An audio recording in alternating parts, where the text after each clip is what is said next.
Čau visiem! Šodien skaists rīts uz skaista Vidzemes ezera. Atbraucām pacopēt. Svētdienas rīts. Pirmais uzdevums bija atrast raudas. Dārgā gribēja pamakšķerēt raudas, nu tad atbraucām, ielaidām, atradām, kur ir bariņš. Tā kā ielaidām barību.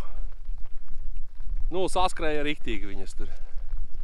Apkārt uzreiz arī es uz šķērsens vienu mazu līdeciņu dabūju, bet vēl nebija kameries. O te tagad var redzēt, kur grimst barība un kā tas maļaku bars tur riņķī sastājies ir. Nu, pa smuko. Nu, tagad jāmēģina kaut kādi aseri atrast, jo šitien dzīvo liela aseri. Nu, pastīsimies, kas mums te sanāks.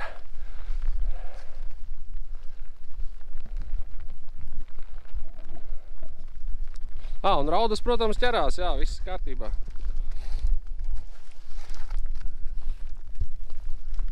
Kaķiem būs ko ēst. Pirmais āleņģis, pirmās zivis, viss notiek. Uztaustījām asaru baru. Un re, kur viens no viņiem ir. Tāds puika šķērseni apēda. Nu, ko jālaiž vaļā, jāskatās, kas tur vēl ir, jo tur baigi interesanti no apakšas viņi nāca augšā.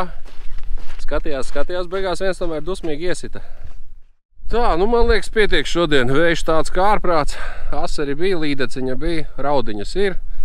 Tā kā viss kārtībā, tiekamies uz ūdeņiem.